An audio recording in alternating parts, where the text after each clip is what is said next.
Então, boa noite a todos. Vamos iniciar nossa aula de hoje, tá? Nós vamos falar sobre o sistema respiratório, sobre o sistema cardiovascular e vamos discutir um pouco também sobre o sistema hematopoético, tá? Hoje eu vou focar um pouco mais nas patologias. Deixei um material de apoio bem bacana para vocês, né, para facilitar a compreensão. Os vídeos, né, são bem assim, ilustrativos, trazem uma linguagem bem acessível, eu acho que isso corrobora, né, para o conhecimento de vocês. Bom, com relação às doenças relacionadas ao sistema respiratório, nós temos que, nas aulas gravadas eu abordei, né, sobre os sistemas, então eu vou falar um pouco mais agora sobre informações importantes que a gente tem que compreender, né. Quando ocorre, o que é a hematose? A hematose, por exemplo, é a troca gasosa, é quando eu inalo oxigênio e expiro gás carbônico, aí lá nos meus alvéolos vai ocorrer a troca gasosa, né. Então aqui, né, a gente tem a traqueia, os brônquios, os alvéolos presentes. Falei também sobre a questão dos seios paranasais, que é o lugar onde, né, que ele fica cheio de ar, e aí quando a gente adquire algum vírus ou bactéria, gera um processo inflamatório, que é o famoso da sinusite, tá? E aí essas partes coloridas aí ficam inflamadas, tá? Geram, às vezes, tem presença, às vezes, de secreção, às vezes dá mau cheiro, por conta da infecção. A faringe, né, ela tem a função, né, para a questão por onde vai conectar, tanto para o sistema respiratório, quanto para o sistema digestório, tá? E ele também é responsável pela passagem do alimento. Laringe e traqueia, né, que tem essa conexão. A laringe, né, a gente tem aqui também a presença, né, da epiglote, que acontece? Por exemplo, quando as pessoas engasgam, às vezes porque houve um encaixe irregular, né, talvez dessa epiglote, e aí o alimento se desvia ali, tá? E aí vai para a laringe e traqueia. Então, por isso que quando a gente tem a tosse é um movimento que para tentar expectorar, né, colocar para fora aquilo que está obstruindo. Por isso que quando a gente for ver no próximo semestre a questão dos primeiros socorros, essa região de faringe, laringe, a gente tem que observar se tem a presença de algum objeto ou algum alimento ou algo do tipo que esteja obstruindo a passagem aérea, tá? Aqui mais algum desenho. Quando a gente fala dos brônquios, nós temos que ter em mente, né, principalmente quando a gente fala questão de bronquite, né, que a gente tem que observar se tem a presença ou não, tá, de secreções. Por exemplo, pessoas que têm bronquite, o que que acontece? Elas vão ter tosse, vão poder ter sensibilidade a questões de alguns cheiros, vão ter, por exemplo, presença de secreções, tosse às vezes produtiva também com presença de secreções. Algumas pessoas apresentam algumas pequenas bolinhas na pele, não sei se já viram isso, principalmente no braço, que é característico de ter bronquite alérgica, tá? Tá aparecendo para vocês a imagem aqui? Porque agora eu estou só com a tela da apresentação.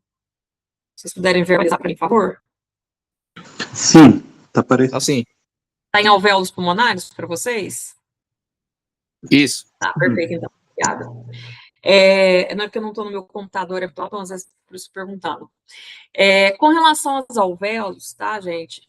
O local onde ocorrem essas trocas gasosas, principalmente quando a gente trabalha em locais onde tem produtos químicos corrosivos, ou, por exemplo, presença de tinta, né, que é a tintura ali, são substâncias químicas que podem comprometer a função do meu alvéolo, do meu brônquio, tá? Por ter essa sensibilidade, né, com coisas corrosivas. E aí, por exemplo, vou dar um exemplo aqui, quando a gente lava o carro, às vezes com solupan. O solupan, né, eu não sei vocês, assim, mas, por exemplo, se eu tenho um contato com esse produto químico, já me resseca as vias aéreas, eu já sinto, parece que, tipo, um pigarro na garganta, uma falta de ar. Por quê? Porque ele tem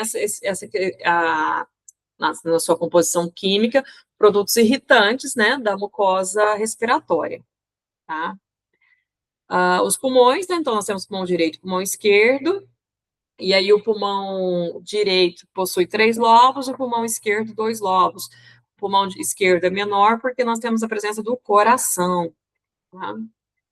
Falamos sobre isso, mas vamos focar nas nossas patologias, né, do sistema respiratório. A faringite, tá, a gente, ela é muito presente, principalmente agora na época do frio, quando as pessoas, né, têm uma mudança de temperatura, e aí se tiverem contato com gases e vapores cáusticos ou irritantes, podem vir a acometer essa região e dar aquela dor de garganta, tá? A gente tem inflamação aguda da faringe. Esse processo não tem um período exato, né, tipo assim, vai ficar 3 dias com dor de garganta. Pode ser que tem gente que se recupere em um tempo menor ou pessoas um tempo maior. E faringite tem que ser, de fato, tratada, porque senão, se for uma inflamação bacteriana, que vai ocorrer ali? Essa bactéria pode vir a alojar depois no coração, tá? Então, por isso que qualquer infecção de garganta tem que ter um cuidado, né, assertivo no seu tratamento, para que ela não expanda, tá? Não vá para outras regiões do organismo. Então, a laringotraqueite, né, também com trabalhadores expostos a essas substâncias químicas, e aí a gente tem ela de curta duração ou crônica, né, quando duram por semanas ou meses. Voltando ao exemplo que eu dei, por exemplo, quem trabalha na pintura, seja ela automobilística, né, pessoal que reforma carro, ou pessoal que trabalha com pintura residencial, a orientação é que usem respiradores, né, com filtros, para que não acometa, né, as vias respiratórias, né? Então, é um EPI de proteção, né, em larga escala aí, nas lojas de materiais de construção, lojas especializadas, né, na venda de tintas, tá? Um EPI muito útil. Exemplo que eu posso dar dessa área da construção civil, mas nós também temos que pensar nas pessoas que trabalham, né, com produtos agrotóxicos, tá? Qualquer coisa que tenha névoa, que tenha gás, tá? Tem que ter essa proteção. Rinite, né? A gente tem muita presença também, principalmente agora na época da colheita do café, né? Que as poeiras, a queima da palha podem gerar questões, né, de rinite, né? Porque é um processo inflamatório ali, igual vai estar exposto também, por exemplo, tem pessoas que não podem ter contato com gato ou cachorro, porque, né, a pelagem deles afeta a mucosa respiratória, dando um processo alérgico ali. Então, a rinite alérgica é por vários fatores, né, gente? Tem várias condições. Sinusite eu já citei para vocês. E aí a gente tem a DPOC. O que é a DPOC? A doença pulmonar obstrutiva crônica, tá? E ela vai apresentar, né, principalmente está presente em pacientes com enfisema pulmonar ou com bronquite crônica. A enfisema, ela é inflamação dos alvéolos, né? Então, ou seja, eu vou ter um comprometimento na troca de ar ali, eu vou ter um processo inflamatório, dependendo do paciente, pode, a gente costuma ouvir a expressão, está com água no pulmão. Já ouviram essa expressão? Água no pulmão é o quê? Esse pulmão está inchado, né, ali, ou um derrame pleural. Aqui tem um slide que mostra a pleura visceral e a pleura parietal. O que acontece? Ocorre um derrame nessa membrana, e aí também, né, tem um comprometimento a nível pulmonar, tá? Então, qual é a relação dessas patologias com o trabalho? São trabalhadores expostos ao cloro gasoso, poeiras de algodão, linho, cânhamo ou sisal. Então, o pessoal que trabalha em artesanato aí, nem também está exposto. Amônia, que a gente vê muito aí na questão, né, da questão agropecuária. Anidrido sulfuroso, névoas e aerossóis de ácidos minerais. Então, todos esses componentes, né, vão criar uma irritação na mucosa respiratória. Pneumoconioses, né, que é a inflamação dos pulmões, né, uma reação inflamatória crônica, que pode levar a fibrose pulmonar, ou seja, o pulmão vai perdendo a capacidade de expansão dele, né, que quando a gente enche, né, o pulmão de ar, quando a gente inspira, né, o pulmão se expande, quando eu expiro, que eu solto o ar, ele se contrai. Então, ele vai perdendo essa habilidade, tá, em decorrência da fibrose pulmonar. Então, a prevenção, né, gente, a gente bate aí, por exemplo, na NR12, né, que é enclausuramento de processos, isolamento de setores de trabalho, né, por exemplo, de máquinas, ou filtro, né, nas chaminés, né, no qual tenha queima, por exemplo, sistemas hermeticamente fechados na indústrias, as normas de segurança como um todo, né, para esses riscos químicos, físicos e biológicos, tá? Dúvidas com relação ao sistema respiratório? Vou estar tranquila aí vocês. Tranquilo? Qual que é? Vilma, tem dúvida? Ou não? Alguém? Bom, então vou tranquilo. Ó, apareceu uma puxara aqui, Patrícia Ferreira. É difícil encontrar Patrícias, né? Eu brinco que eu não conheço nenhum Patrícia com menos de anos. Bom, vamos lá. Sim, bem-vindo também. Obrigado. Então, agora eu vou apresentar para vocês o sistema cardiovascular. Deixa eu localizar aqui para vocês. O que a gente tem que prestar atenção, gente, com relação ao sistema respiratório, é a qualidade e o tempo de uso dos EPIs também, tá? Então, por exemplo, quanto tempo de durabilidade que tem um filtro do meu respirador, ou se for uma máscara, qual o tempo, né, dela, verificar se tem certificado de aprovação, né, que é o famoso CA, tá? Porque, assim, a qualidade desse material interfere diretamente, né, na segurança do meu paciente, do meu trabalhador, né? Porque, vamos supor, se eu exponho ele a um gás tóxico com um EPI de qualidade ruim, né? Fica comprometedora essa situação, tá? Pessoal que chegou depois, só vou ratificar uma informação, que semana que vem a nossa live para trabalhar, na nossa live semana que vem, eu vou trabalhar a NR7, que é o PCMSO, vai ser na sexta-feira, tá? Porque eu tenho uma viagem técnica com os alunos aqui do campus, então eu não vou conseguir chegar a tempo na quarta-feira. Então, ficou para sexta-feira, às 19 horas, tá? Vamos colocar aqui agora o sistema cardiovascular. O sistema cardiovascular, ele é de suma importância para a homeostase, né, do organismo, e ele trabalha em conjunto com o sistema respiratório. Por quê? Eu puxo o ar, inalo, expiro,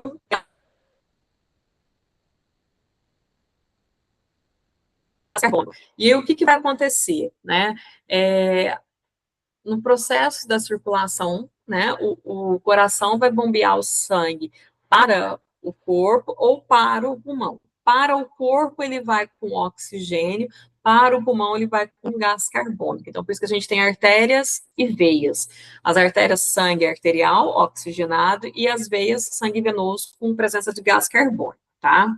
E aí, o que acontece? Então, a cada batimento cardíaco, né, quando o coração contrai, que é a sístole, então, quando a primeira contração, por exemplo, quando vocês pensam lá, aquele primeiro número, vamos supor que seja 130 por 80, 13 por 8, por exemplo, né, que o pessoal fala.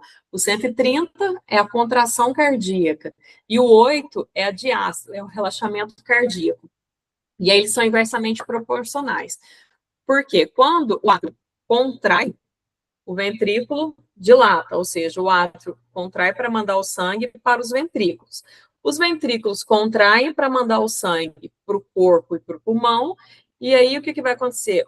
Um contrai, o outro dilata. Então, quando o átrio contrai, o ventrículo dilata, quando o ventrículo dilata, contrai, o átrio dilata. Por quê? Bem esse movimento que eu estou fazendo com as minhas mãos. O que quer dizer isso? Um recebe, o outro envia, tá? E aí, para isso, a gente tem, né, as válvulas tricúspide e bicúspide, tá? Dividindo esses septos cardíacos aí, para não ocorrer o refluxo, tá bom? E é bem interessante a gente falar sobre a questão, que é muito dos nossos trabalhadores, que é presente, né, de triglicerídeos elevado. O triglicerídeos é a gordura que se acumula nas coronárias. As coronárias, eu estou mostrando nessa imagem para vocês, são responsáveis pela irrigação do músculo cardíaco. Então, se eu tenho uma obstrução nessa região, o que vai acontecer? falta de oxigênio. E aí eu posso ter o quê? Uma isquemia cardíaca. Por isso que aí a gente tem, às vezes, o infarto, às vezes a gente tem a angina, que é em decorrência, né, desse aporte ineficaz de oxigenação no músculo cardíaco. Tá? Então, aqui nós temos as artérias e veias, artérias em vermelho e veias em azul. Esse momento aqui, não sei se algum de vocês, ou parentes, ou algum conhecido, vocês já ouviram falar que usa marca-passo, né? O marca-passo, ele faz essa função aqui, tá? De fazer a contração do músculo cardíaco, ele tem automatismo próprio. E aí, o que acontece? Esse estímulo cardíaco, quando está ineficaz, quando, por exemplo, a pessoa tem arritmia cardíaca. O que quer dizer arritmia cardíaca? O batimento cardíaco irregular, ou quando, por exemplo, sofreu um acidente, teve parada respiratória, talvez você recebeu uma massagem cardíaca, um choque, que é aquele que dá, né, a recarga para estimular a contração cardíaca. Em decorrência de qualquer alteração desse ritmo, tá? Vai ter comprometimento em todo o organismo, porque, igual eu falei, quem manda oxigênio aí, né, para todos os órgãos e tecidos é o coração, através da pulsação. Mas eu falo, mas você falou que é na troca gasosa. A troca gasosa, né, ocorre lá nos alvéolos, e aí na pulse. Então, ocorreu a troca gasosa, mas quem vai fazer todo esse processo de mandar para o organismo é o coração através dos batimentos cardíacos, tá? E a gente tem várias patologias, né, do sistema cardiovascular.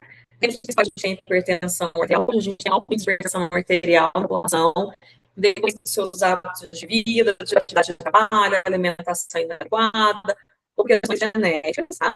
E aí, a gente está também aqui, uma das principais incidências, e principalmente ocorre após aos 40 anos, tá? Que é o infarto agudo do miocárdio. É interessante a gente fazer uma comparação que, assim, quanto mais velho a pessoa infarta, uma pessoa de 60 anos infarta, a chance dela se recuperar é muito maior do que, às vezes, uma pessoa de 40 anos. Por quê? O músculo cardíaco, ao longo, né, da fase da pessoa, ele vai desenvolvendo vasos acessórios. O que quer dizer isso? Neovasos, vasos novos ali. E aí, ou seja, ele cria mais resistência. Então, às vezes, uma pessoa que infarta aos 60 anos consegue ter uma recuperação mais exitosa do que às vezes 20, 40. Tá? Interessante essa avaliação, mas por conta da resposta, né, do organismo a essas lesões, tá? A nível cardiovascular. Então, o infarto agudo do miocárdio, o que vai ocorrer? Uma obstrução da coronária, né? Igual tem naquele exemplo para vocês, e não vai ter essa oxigenação. Aí, quando faz um infarto fulminante, o que é esse infarto fulminante? Faltou oxigênio para o músculo cardíaco ali, porque as artérias coronárias estão obstruídas. Lembrando que a artéria leva oxigênio e veia, traz ácido carbônico. E aí, ou seja, o músculo cardíaco trava. Ele, né, sem oxigenação ali, ele não consegue fazer seu movimento. E aí, infarto fulminante. Por quê? Porque ele para, e aí, se o músculo cardíaco para, automaticamente o pulmão vai parar, porque não vai ter mais estímulos ali para poder fazer a troca gasosa, e aí já vai, né, o cérebro e todos os nossos órgãos e tecidos, tá? Você, das obstruções, aqui, né, um exemplo da isquemia cardíaca, né, que é a falta de oxigenação.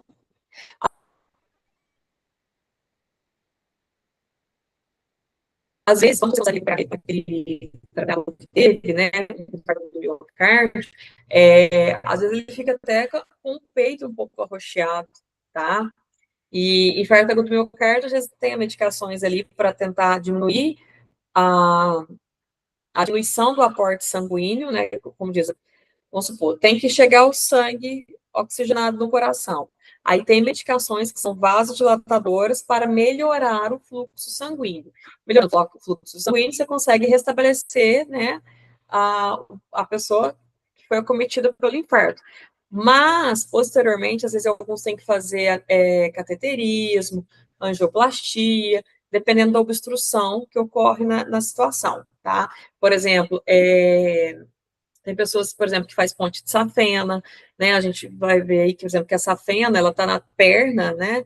E aí ela tá obstruída, então tem que fazer, né? Colocar estentezinhos como se fosse válvulas para aumentar o fluxo dentro dos vasos sanguíneos, tá? E interessante, né? Que vários componentes diminuem o aporte de fluxo sanguíneo desde altas altitudes, tá? Até eu já citei para vocês também sobre a questão do monóxido de carbono, porque eles tiram o oxigênio da atmosfera local ali, e aí não consegue ter oxigenação para o organismo. Em lugares, né, onde vai, por exemplo, espaços confinados, né, onde vai ter ambientes enclausurados, às vezes tem que ir com cilindro de oxigênio, com máscara de oxigênio, para o quê? Não sofrer como diz, um colapso ali respiratório pela ausência de oxigênio, certo? Já pegou esse aporte respiratório. Dúvidas com relação ao sistema cardiovascular? Vou estar claro para vocês. Dá um feedback aí, gente. E agora eu vou falar um pouquinho de vocês. A explicação está clara, sabe? Ok. Mas para mim é um pouco novidade, porque está trabalhando essa questão de todos esses assuntos que para mim são novos, embora já ouvi muito falar nessa questão de saúde, mas está muito claro, professor. Sim, porque eu, por exemplo, por mais que eu deixei aquela lista das doenças relacionadas ao trabalho, né, eu abordo com vocês as que a gente mais tem de incidência, tá, de notificação, para que, assim, vocês tenham um norte do que vão ser as maiores demandas, tá, em campo de trabalho. Por isso que é importante a gente vai discutir semana que vem sobre o PCMSO. Vocês já devem ter visto, talvez, ao longo da disciplina, sobre o SESMIT também, sobre a CIPA, sobre atividades que são desenvolvidas e campanhas, inclusive, com os nossos trabalhadores para prevenção, tá? Prevenção e promoção de saúde. Porque, como é o foco do objetivo da saúde ocupacional, né? Trabalhar a prevenção de doenças, né? E quando esse trabalhador já estiver adoecido, por exemplo, o que eu posso fazer para que ele tenha uma maior qualidade de vida no trabalho, para que ele tenha um restabelecimento e uma manutenção do seu quadro de saúde, né, para que não haja um declínio nem uma recidiva, tá? Por isso a gente tem que ter esse olhar muito crítico. E isso vai, sim, vocês vão perceber que, por exemplo, cada faixa etária tem suas demandas, né? Então, assim, por exemplo, homens, igual a gente fala, campanha de Novembro Azul, né, prevenção do câncer de próstata, então acima dos 40 anos. Então, né, aí a gente trabalha em questões de paradigmas, estereótipos que são gerados na sociedade. Então, por isso que é importante, né, ter esses temas muito bem claros para vocês e vocês terem essa sensibilidade para trabalhar isso de uma forma muito fluida, que não crie barreiras nos seus trabalhadores, tá? O sistema hematopoético, ele vem para complementar essa informação sobre o que foi dito no sistema respiratório e no sistema cardiovascular, tá? Então, o sangue vai transportar nossos nutrientes, nossos hormônios, nossos anticorpos, oxigênio para as células, né, transporte de elementos indesejáveis que devem ser eliminados, como, por exemplo, o gás carbônico, a ureia, tá? Quando a gente vai doar sangue, não sei se algum de vocês já doaram sangue, lá é centrifugado o sangue e aí fica separado a hemácias, tá, que a gente chama de concentrado de hemácias, do plasma, que é nesse desenho representado o plasma pela cor amarela e os glóbulos vermelhos pela parte vermelhinha, tá, que é o concentrado de hemácias. O que quer dizer isso, né? Então, a composição do nosso sangue é por plasma e glóbulos vermelhos, no quais eles vão ter presença de eritrócitos, leucócitos, plaquetas. Por exemplo, as plaquetas vão estar responsáveis aí pela coagulação sanguínea, leucócitos e eritrócitos pelo sistema de defesa nos anticorpos, tá? Então, aqui traz mais uma parte teórica, né, explicando o que é a hemácia, e a hemoglobina. O que acontece? Quando, por exemplo, meu trabalhador está muito prostrado, está, né, com indisposição, aí às vezes ele faz um exame de hemograma e mostra lá que a ferritina dele está baixa, que o ferro está baixo, né, que a hemoglobina está ruim. O que quer dizer isso? Que ele está, né, a produção de glóbulos vermelhos está um pouco comprometida pelo um déficit no ferro, na vitamina B12, no ácido fólico. Então, aquela hemácia não está transportando o oxigênio de forma eficaz, porque ela está o quê? Fragilizada. Né? Então, por isso que às vezes tem pessoas que têm que fazer reposição de sulfato ferroso, às vezes tem que tomar medicamento injetado, como por exemplo o Noricurum, né, que é um tipo de medicamento para tratar ferritina baixa, ferro baixo, e esse tratamento é feito geralmente a nível hospitalar, tá? Porque tem que ter um acompanhamento. Em ambulatórios, a gente faz reposição, por exemplo, de vitamina B12, vitamina C, ou complexo B, tá? Dá licença, professora, eu estou passando por esse processo Sim, de pode falar. vitaminas, de baixa vitamina do organismo. Mas aí, por exemplo, você está repondo o quê? Eu tomei uma série de vitaminas injetáveis, né? Tipo B1, a vitamina D com K+, não sei mais o que. Eu tomei muita coisa. E Na estou tomando agora K, ela aquele no sistema de coagulação. B12. Perdão, pode repetir, desculpa. Agora eu estou tomando só metilcobalamina, né? Em forma de B12. Por via E oral ou com magnésio. injeção? Não, tomei injeção, agora eu estou tomando via oral direto durante. O médico me recomendou mais uns 4 meses direto. Sim, é porque assim, ó, por exemplo, quando você injeta no organismo, a resposta do organismo é muito maior do que por via oral. Por que essa diferença? Por via oral, a gente tem perdas desse medicamento em decorrência do processo digestivo, tá?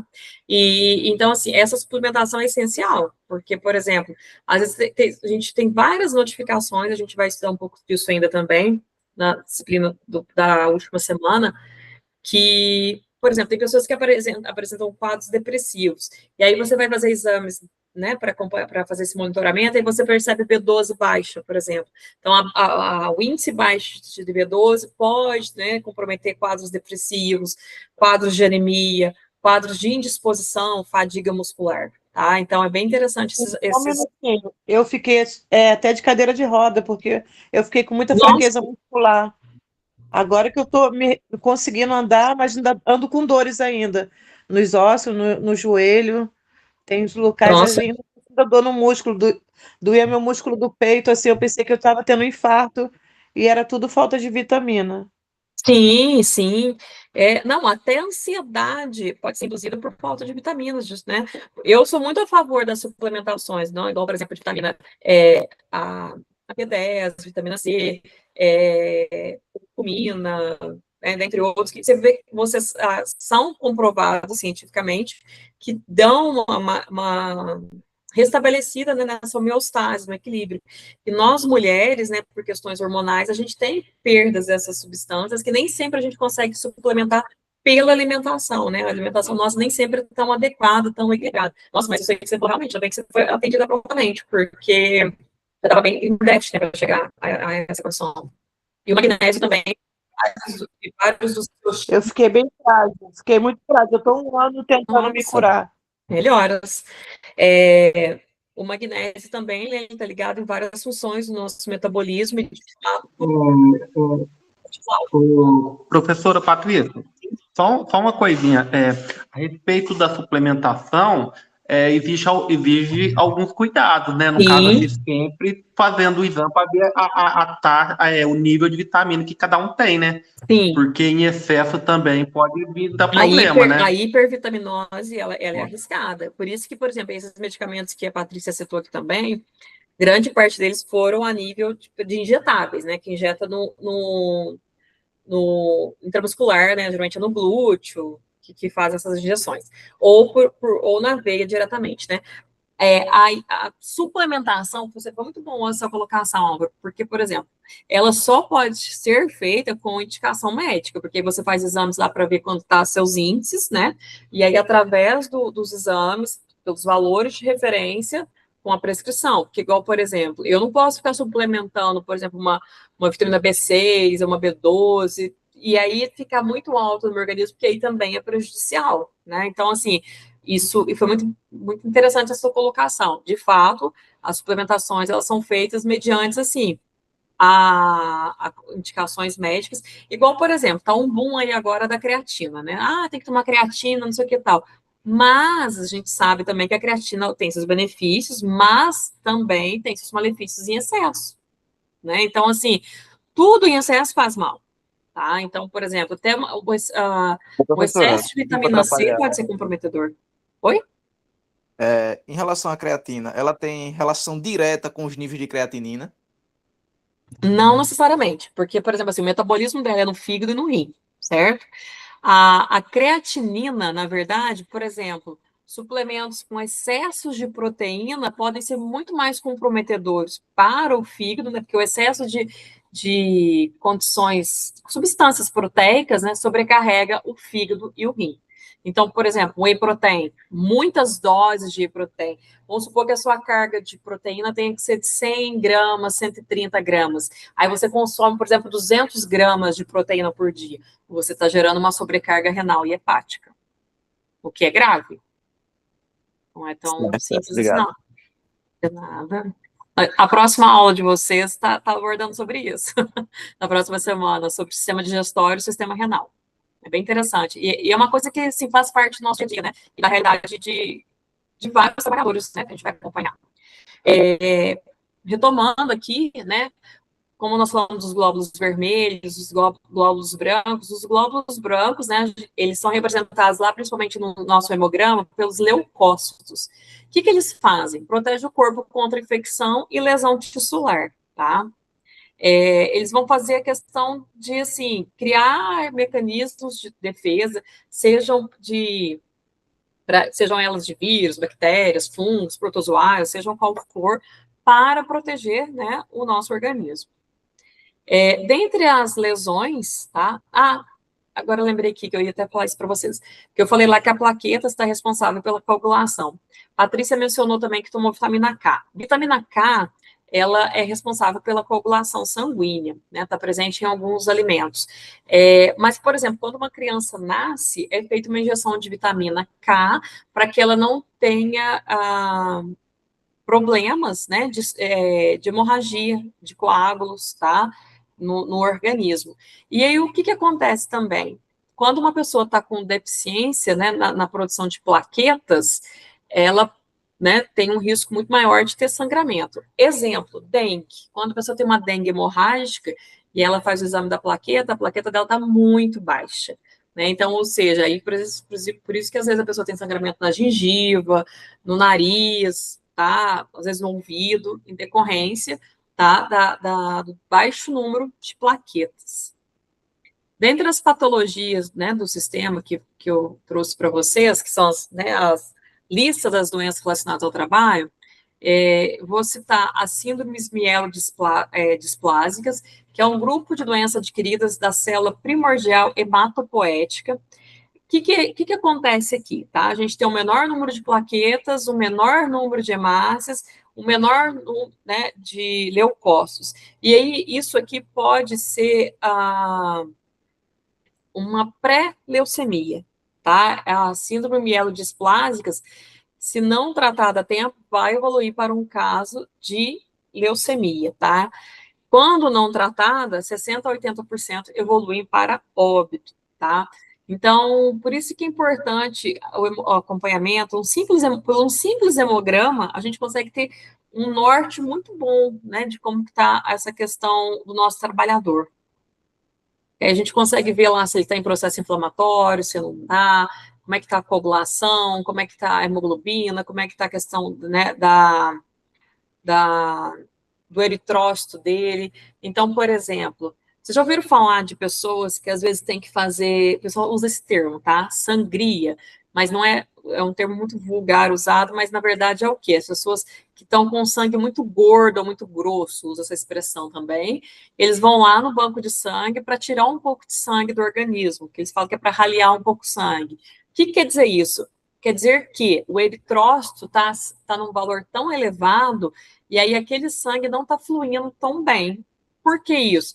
Pode ser por fatores genéticos, pode ser por fatores alimentares, alguns medicamentos também podem causar isso.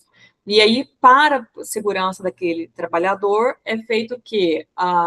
Como se fosse uma drenagem, assim, né? Ele vai lá, tira, às vezes, 500 ml de sangue, para que o sangue fique mais ralo. E aí, paralelamente a isso, também é feito o uso de anticoagulantes orais ou aplicados na barriga também, né, como a heparina. Tanto que tem muita gente que toma AS, né, o ácido acetil salicílico após o almoço, que fala que é para raliar o sangue. Nesse contexto, assim, usei uma linguagem mais simples, mas para vocês compreenderem qual que é a lógica disso, tá? É o que? O eritrócito está alto, e aí eu tenho que deixar numa faixa de segurança. Aí faz esses procedimentos. Nós temos também as anemias, tá? Então, as anemias, a gente tem vários tipos de anemias, que é a baixa concentração dos glóbulos vermelhos, lembrando que os glóbulos vermelhos são produzidos nos ossos longos, exemplo, fêmur, tíbia, fíbula, húmero, tá? E aí, o que acontece? Nós temos anemia ferropriva, anemia falciforme, anemia hemolítica, vários tipos de anemia, vai depender, né, de qual que é o fator causal. E aí, também temos, por exemplo, igual a anemia ferropriva, pode ser por uma alimentação ou por aquelas condições que nós estamos no sistema respiratório, por presença de substâncias químicas, né, que tiram o oxigênio da célula, tá? Então, por exemplo, de condições que podem tirar isso, o oxigênio, chumbo, hexaclorobenzeno, cloreto de vinila, tá? Cloreto de vinila é extremamente tóxico. Então, a gente percebe o quê? Que eles diminuem essa presença, né? Então, vai ser o quê? A hemoglobina vai ficar mais baixa. Quando a gente fala, por exemplo, a âmbito celular, vamos falar da célula em si. Quem faz a oxigenação celular são as mitocôndrias, né? Então, as mitocôndrias, elas vão transportar o quê? Hemoglobina, tá? Agora, até retrocedi para ficar mais claro ainda para vocês. Ou seja, quando a gente fala na questão respiratória, tudo isso aqui está interligado. Tá? Então, ou seja, se uma pessoa está com baixo aporte de oxigênio, está com déficit de ferro e ferritina no organismo, é uma pessoa que o metabolismo vai estar mais lento, ela vai estar mais cansada, mais fadigada, pode ter tontura. É aquela pessoa que às vezes está aqui sentada e ela levanta e sente uma tontura porque faltou oxigênio, tá? Cerebral. Então, tem que ser analisado todos esses quesitos, tá? A granulocitose é o número de granulócitos no sangue, também vai ocorrer em decorrência da presença de benzeno, derivados de fenol, óxido nitroso, tá? Então, ou seja, tudo ligado a componentes químicos. E a prevenção, né? A gente bate na tecla de novo da NR12, né? Englossuramento de processos, isolamento de setores de trabalho, utilização de sistemas hermeticamente fechados, normas de higiene e segurança rigorosas, adoção de sistemas de ventilação exaustora, porque não adianta nada eu ter um exaustor só de enfeite, ele não está cumprindo o seu papel de fazer, né, a troca do ar ali do ambiente. Então, tem que ser eficiente, tem que monitorar, tem que avaliar. Nós temos também aparelhos, né, que monitoram a composição, né, ali do ar, da presença de gases, né, para ver se o fator está de segurança ou não, tá? Então, monitoramento sistemático dessas concentrações, readaptações nos setores de trabalho, questões de limpeza e o fornecimento dos EPIs adequados. Mas não basta apenas eu oferecer, entregar os EPIs, eu tenho que capacitar e orientá-los sobre a importância, né, daqueles EPIs, qual a função deles e qual o impacto pode ser gerado na saúde deles com a ausência do uso. Tá? O trabalhador tem que entender que se ele deixar de usar, quem vai se comprometer é ele. Ele que vai ter todo esse ônus, né, da questão da saúde. Certo? Professora, sim, claro. A senhora está utilizando slides? Oi? A senhora está apresentando? Tem algum slide? Tá, estou apresentando. Para mim não está aparecendo, não. Agora Tá eu tirei. Nem para mim, sim. professora. Uai, gente, eu falei que eu não tô no meu computador, as coisas, mas eu estava apresentando aquele slide da aula de sistema hematopoético. Nossa, por que será que parou?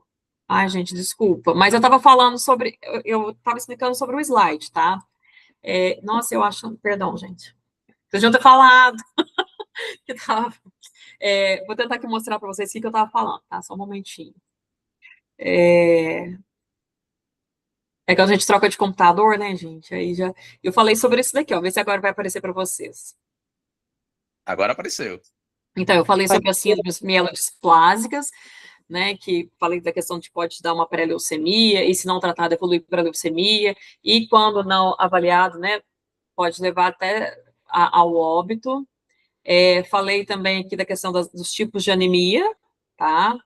Eu vou explicando mais ou menos o que estava nos slides para vocês. Por isso que eu citei aqui chumbo, cloreto de vinila, né, por serem muito tóxicos, a granulocitose, né, que é a diminuição dos granulócitos, e aí falei também sobre a questão da prevenção, tá? Foi basicamente essas informações finais. Eu não sei por que parou de apresentar para vocês, desculpa mesmo. Essa parte que vocês chegaram a ver, os glóbulos brancos? Sim. Eu falei que eles são os leucócitos, né, nos exames de hemograma, e eles são responsáveis, né, pela sistema de defesa, né, criação de nossos anticorpos, tá? Mas era basicamente isso mesmo. Dúvidas, gente, com o que foi falado sobre o sistema respiratório, sistema cardiovascular, sistema hematopoético, ou tá tranquilo para vocês? Professora, Sim. É só uma pergunta. Qual o nível de vitamina B12, B1 e vitamina D que nós devemos ter no nosso corpo? Olha, vitamina B12, se eu não me engano, que tem valores de referência, às vezes de laboratório para laboratório, decorrendo de qual teste que eles usam para isso. Mas geralmente é em torno de 500 B12, vitamina D acima de 40 miligramas. E qual que é a outra que a senhora perguntou? Vitamina B1. B1 eu não me recordo, para ser sincera. Agora, eu lembro da B12. Tiamina. A tiamina, eu não me recordo, porque eu vejo pouca suplementação dela. Eu vejo muito da B12 na minha prática profissional. Mas, por exemplo, tem o valor de referência do laboratório, né? E aí, um olhar mais crítico que o profissional que acompanha tem que ter é também avaliar a faixa etária, tá? Porque, vamos supor, eu não sei a idade de vocês, mas eu, por exemplo, eu tenho 39 anos. Então, por exemplo, eu quase não tomo sol. Eu suplemento vitamina D. Então, por exemplo, eu já tive vitamina D com índice 12, né? Então, eu tive que injetar muita vitamina D por injeção, tomei por via oral também. Mas o que acontece? Por exemplo, aí eu cheguei a 40, tá? Só que vamos supor que o meu filho, eu com vitamina D baixo, fico mais letárgica, né? Mais devagar, às vezes dá uma baixa autoestima. Vamos supor que o meu filho, com 22, vitamina D, que ele tem seus 16 anos, se sinta super bem, não sinta nada. Então, o valor de referência é muito crítico de se falar, por isso que é bom um olhar clínico ali sobre a questão da faixa etária, a questão de gênero também entre homem e mulher, porque o nosso metabolismo também tem diferença, né? Então, por exemplo, o metabolismo do homem é mais acelerado, geralmente, do que o da mulher. Então, assim, são vários fatores ali que culminam para essa avaliação, sabe? Mas a reposição, dependendo da faixa etária, às vezes tem que ser contínua. Por exemplo, ômega 3, né? Os ômegas da vida, que tem vários ômegas 3, 6 e 9 juntos na mesma fórmula. Ômega é uma gordura boa para o organismo. O que ela vai fazer? Ela vai restabelecer as nossas funções ali, ajuda a equilibrar, por mais que ela seja uma gordura, ela ajuda a equilibrar os níveis de colesterol, né? Que a gente falou, por exemplo, que colesterol ruim é o LDL, colesterol bom é o HDL. E aí a gente tem o triglicerídeos, né, que é uma gordura que é essa que entope aí as veias do coração. Então, assim, só que o ômega, ele ajuda nesse controle, ajuda no controle da glicose, né, que é aí para prevenção do diabetes. Então, assim, tem suplementos que têm um lado positivo, independente da faixa etária. Mas, quando a gente fala de suplementação de vitaminas específicas, igual a B12, a vitamina D, o ácido fólico, por exemplo, magnésio, a gente tem que avaliar a faixa etária, avaliar a patologia no qual ali, para que, às vezes, a suplementação tenha que ser até mais elevada do que o indicado nos laboratórios. Às vezes, tem que fazer uma hipersuplementação para dar o resultado. Eu tô com 50 anos, eu tomei essas vitaminas, eu tô me sentindo bem melhor, mas ainda não estou... Sim, melhora muito, nossa, muito. Mas, assim, a minha vitamina D ainda está em 30, chegou a 30, que ela estava em 15, estava muito baixa. A B12 estava em... Acho que agora está em 300, estava em 100 e alguma coisa, estava muito baixa também. Baixa mesmo. Quase que eu morri. A vitamina D, eu não sei qual que a senhora usa a via oral, né? Que geralmente tem que ser a cápsula gelatinosa, mas o que eu sugiro para um aumento mais gradativo é a injetável. Mas agora eu estou tomando só a sublingual, aquela que derrete na boca, que desfaz na hora. E aí, por exemplo, o médico fez concaminante o uso da vitamina K junto com a vitamina vitamina D, porque é interessante usar junto. Ele falou para mim tomar a vitamina D com a vitamina K. Que é bem melhor a absorção. A vitamina K potencializa a absorção da vitamina D. Isso, aí eu tô me sentindo bem melhor. Não tô na totalidade ainda, mas assim, tô me sentindo outro nível de Patrícia. Imagino. Nossa, imagino. Pelos valores que você apresentou inicialmente, teve uma boa melhora. Foi bem assertivo o tratamento. Parabéns. Bom, gente, mais alguma dúvida? Algum questionamento em relação aos conteúdos disponibilizados? Ou podemos concluir? Estou achando ótima essa aula, que está cabendo justamente comigo. Que bom, que bom. As próximas aulas que eu vou trazer para vocês, a gente vai falar sobre o sistema digestivo, o sistema renal. Vamos falar também sobre a questão, né, do PCMSO, né, da NR7, mas aí eu até edito lá algumas coisas para trazer umas informações extras para vocês. E aí a live da próxima semana, tá, gente, vai ficar para sexta-feira, por conta, né, de eu ter que fazer uma viagem, uma visita técnica com os alunos, então não vou conseguir chegar a tempo. Mas agradeço aí a presença de todos vocês, desejo uma ótima semana de estudos, e qualquer dúvida também, vocês podem me enviar lá nos fóruns, tá? Ou contactar os tutores para a gente poder ir sanando, tá bom? Obrigada a todos, bons estudos. Vou parar a gravação. Tchau, professora. Boa noite. Obrigado, viu?